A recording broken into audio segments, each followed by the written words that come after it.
My husband and I run a trap line. We catch raccoons for skins, and we make dog food from the rest.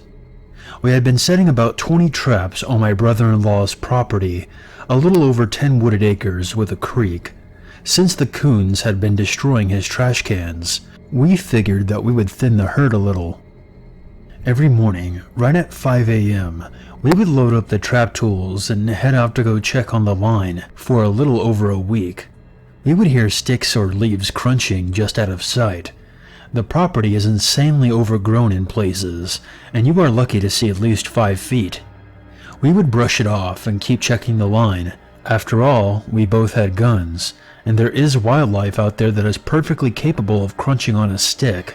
At one point, right before dusk, while we were resetting traps, I told my husband quietly that I smelled cigarette smoke. It was getting dark, so we headed out pretty quickly, since we rarely carried guns at night. At this point, we were both annoyed and a little concerned, because whoever was out there had been close enough that we could smell them, but not see them. Being watched is always a little unsettling. Everything went smoothly until one morning I woke up not feeling too well. Dead of winter, and I caught the flu. When you farm and have a trap line, you don't get sick days, so I bundled up and headed out. But when it came time to cross the creek, always fun at 5 a.m., you had to balance on the dead tree while you carried a crap ton of equipment. I stayed behind. I walk along the creek where I could, and back onto the trail where I couldn't give my husband a heads up if we had caught anything. We were down to the last trap, and I see something hauling off towards my husband, so I chamber around into my .22. For those of you who haven't been around guns, a .22 is basically a rodent shot. It would take a darn good shot to kill anything larger than a medium-sized dog. Thinking a stray had gone after him, I stop short of yelling when I see something else moving. There is a man less than 10 feet away from my husband, hiding behind a tree while his dog growls and snaps. He hasn't seen me. I knelt down, putting the safety back on so I could safely look at the guy through my scope. He was older, maybe in his mid-40s, in ragged clothes. I kept one eye on him and one on the dog, a large lab mix who was baring its teeth. My husband had his pistol out and was slowly chambering around in case the dog lunged. It wasn't until the bullet clicked into place that the man stepped out, very deliberately. He didn't speak. He didn't call off his dog. He just stood there, staring at my husband. The dog is still growling. "Can I help you? You're on private property, and you need to get your dog before I shoot her." "I used to hunt here." "Sir, please get your dog." "There was a deer stand here. I used to hunt here. Are you on the lease?" "This is my brother's property, and you're trespassing. Please put that leash on your dog." "I used to hunt here. You didn't bring your wife today?" I see my husband scan the side of the creek, looking for me, before answering, "No, I didn't. She has the flu." "You need to go home to her then. You know, I used to hunt here." Then he whistles, the dog walks to him, and they walk off into the woods, not back towards the neighboring properties, but onto a timberland where there's no roads or houses for maybe about 30 miles. Before he completely gets out of sight, he yells back, "Tell your wife I quit smoking." Needless to say, we jabbed sticks into the traps and got the hell out of there. When we went to pull the traps out for the season, there were cigarette butts next to every single one.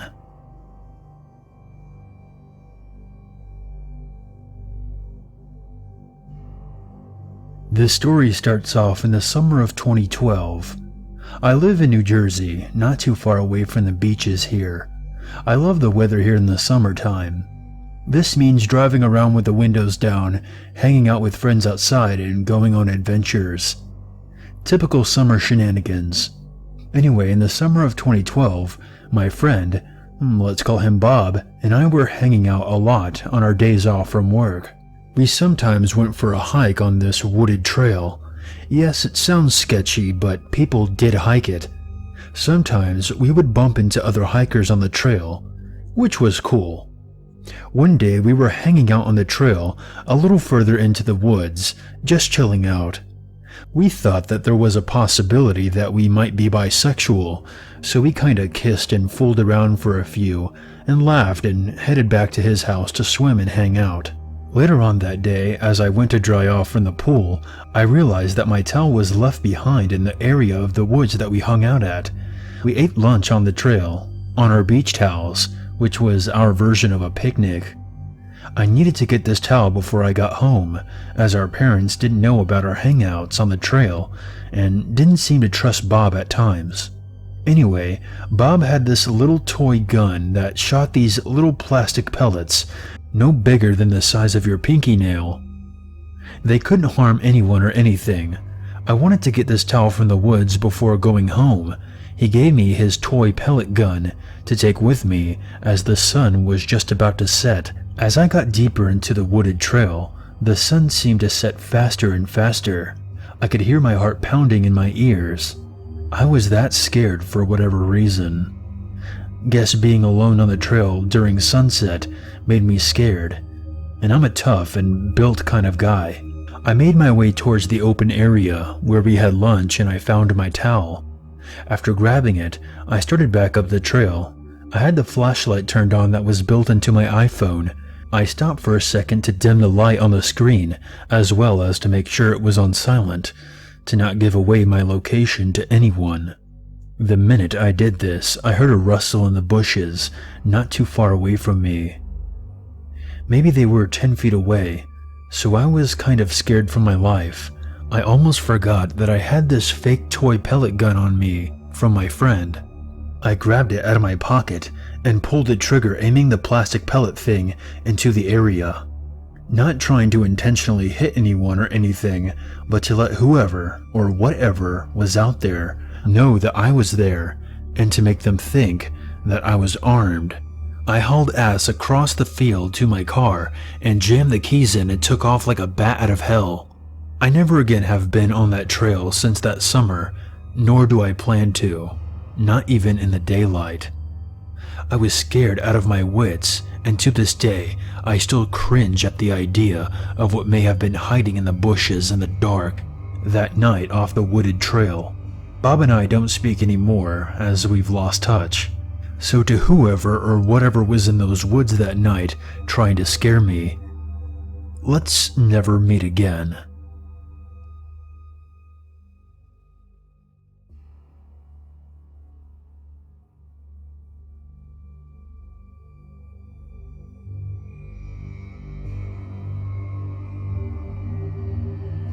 My friends and I decided to go camping one spring break. We planned a week in advance, and as the day got closer, the weather got worse. It was cold and gray, unheard of for Arkansas. It was in the 30s, but we had dressed warm and stocked up on whiskey and beer. The plan was to hit a spot that my buddy knew, which was barely accessible with his 4x4. We wanted to really camp. None of those designated sites for families and seniors in RVs. So we aimed away from civilization, which is only made up by a single stoplight and a couple hundred people, and we drove into the woods. After 30 minutes of bone-rattling dips across dry creek beds and detours around trees, it started to rain. By the time we found camp, it had turned into hail. The spot was marked by an ancient dirt road a few hundred feet long and the rotting carcass of a Volkswagen Bug. That night was spent passing a bottle around, hoping that we'd figure out the tents before we were too drunk. Eventually we did, and managed to start a fire with diesel. At this point, the hail had stopped. The empty bottle of whiskey lay broken in the fire, and we had a decent pile of empties growing. We drank, played cards, and eventually passed out in our tents. The next morning, I gradually regained consciousness to the sound of something large being dragged past my tent. It was what looked to have once been a car, stripped and rust-covered. The Volkswagen was being dragged with a chain. The Volkswagen had been there for so long that the floor had rotted out and the roots had tied it to the forest floor.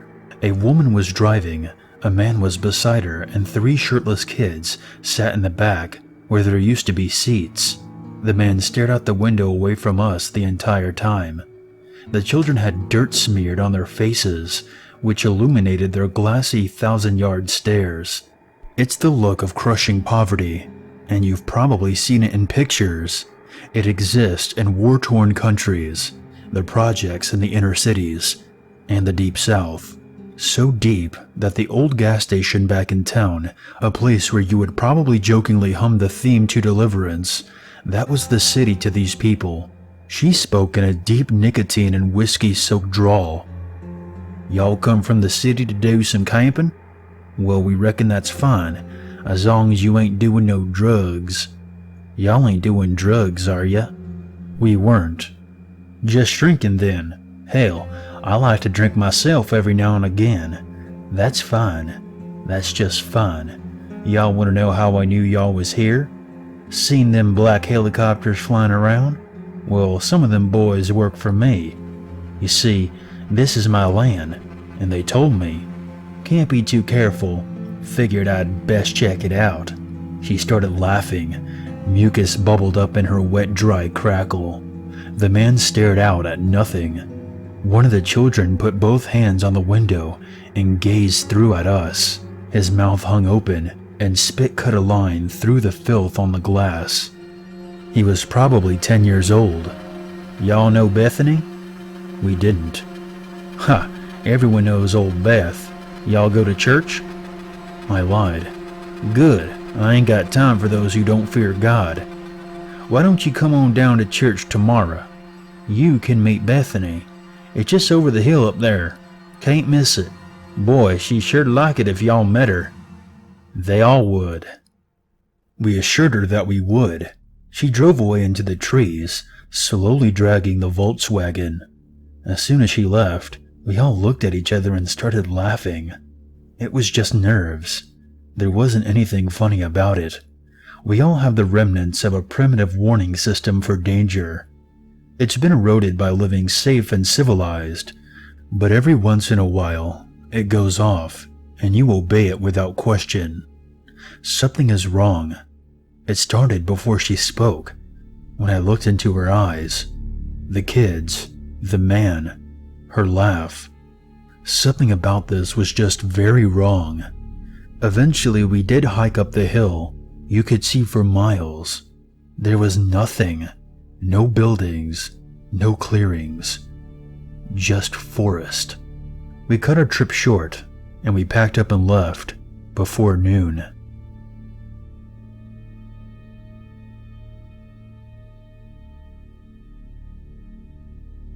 I am a university student now, but this incident happened when I was in 8th grade. When I was around 14, I studied a subject focusing on outdoor pursuits. For our final assessment, 2 teachers took my class on a one-night camping trip where we could do activities like rock climbing, kayaking, trail walking, etc. I live in Australia, about an hour from the state forest that was notorious for the backpacker murders. Several bodies have been found and several more remain missing, and I'm pretty sure all of the murders were linked to the same serial killer. Anyway, in the morning we leave the school and drive out in a bus. When we reach the road that leads to the entrance of the forest, a police car is parked outside. He spoke to the teacher for a moment, but I didn't hear anything, and no one else seemed to notice or care. Fast forward a few hours, and we've tracked, about 20 of us, to the camping area, somewhere in the middle of the state forest. Some parts were state, and some were privately owned, I think. While kayaking that afternoon, we noticed a helicopter doing flybys. But again, my classmates never suspected anything. A couple of my friends and I were the first to leave the water, and we helped the teacher with some equipment and started building our own rafts.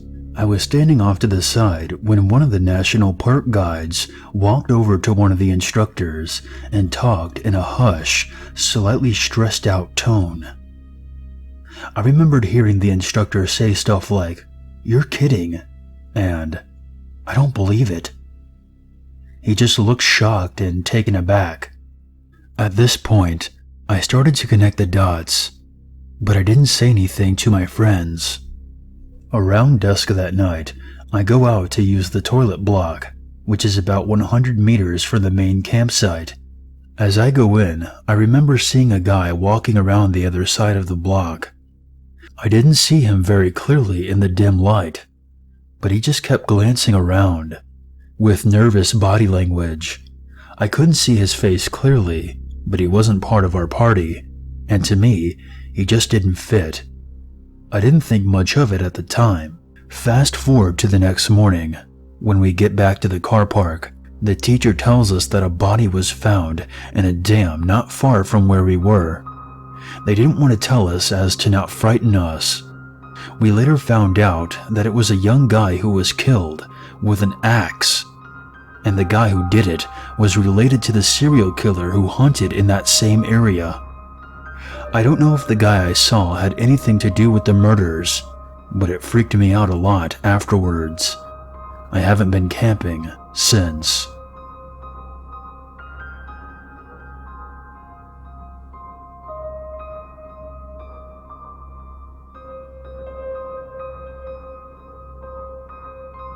I grew up in a town in a relatively rural part of England. Once upon a time, the whole area had been ancient woodland, but by the time I grew up there, urban sprawl meant that only a few small pockets of woodland remained, entirely surrounded by housing estates. I hated walking through those woods, but the quickest way to get anywhere from the street I grew up on was to take a footpath that ran from the end of the street, around the back of the houses, and through maybe a quarter mile of woodland. It eventually led to the heart of town. It was only a few minutes if you took the most direct path, but my heart would be racing the whole time. I had to walk through there to get to school or to the shops whenever my mom would send me to go get groceries, and knowing that, my older brothers would tell me that the woods were haunted by the ghosts of people who had once been hung at the gallows that once stood there. When I was a teenager, I became scared of the woods for a different reason. During the winter months, when it was already dark, when I walked home from school, older kids would sometimes lurk amongst the trees and scare the shit out of smaller kids and demand what little money they had, or sometimes even their mobile phones. I'm an adult now, so when I visited my mom in my hometown last winter, the woods no longer held any fear for me. It had snowed properly for the first time in a few years. My mom, in typical mom fashion, immediately informed her elderly neighbor that her daughter was visiting and would happily take her dog for a walk so that she didn't have to risk the icy pavements. The morning after I got back there, I found myself walking down that same footpath into the woods with a fat, gray-around-the-muzzle old Labrador in tow. It doesn't often snow in the city I live in now, so I decided to take a recent purchase, a good DSLR camera, out with me to photograph the scenery. The old fat dog and I wandered around the woods for about 20 minutes or so, the dog hobbling a bit in the snow and occasionally taking a half-hearted attempt to chase wood pigeons while I snapped photographs of the snow-covered branches and the stark black and white landscape. It was quite early on a Sunday morning, so no one else was around, and there were very few footprints in the snow. I was quite enjoying the walk, but I started to get a bit cold, and I didn't want to exhaust the neighbor's dog too much, so I was about to head back when I heard something moving quickly through the woods towards us.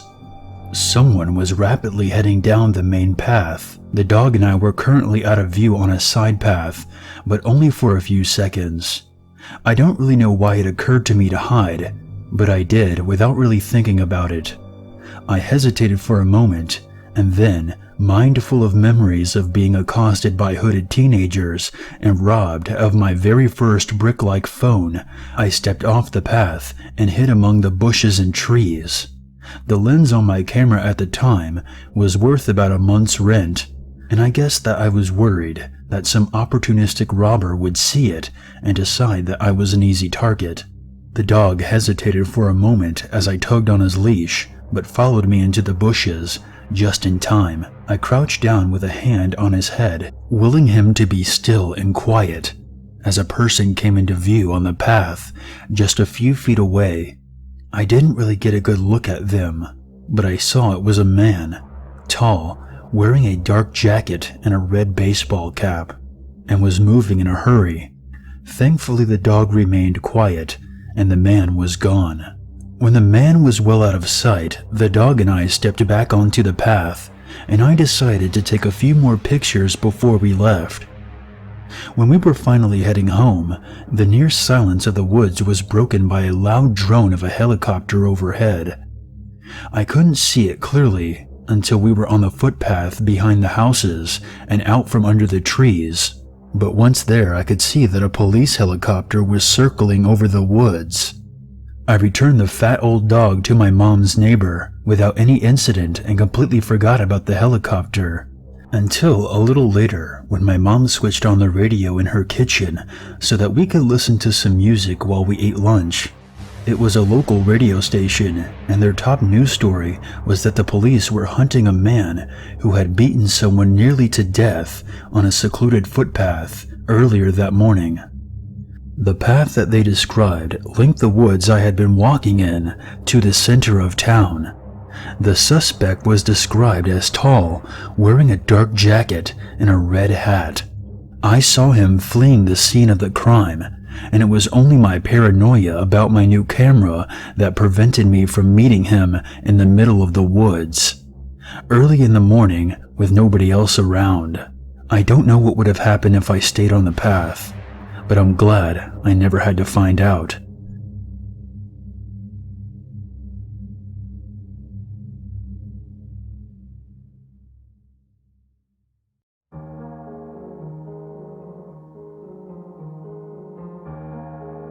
Thank you very much for watching. If you enjoyed this video, please share, like, and comment, and become part of the unity by hitting the subscribe button. If you have a scary story that you would like to share, be sure to send it to my email or post it on the free horror stories subreddit. Consider donating to this channel and be sure to follow me on Twitter. And until next time, stay spooky and never forget, there's always a reason to be afraid.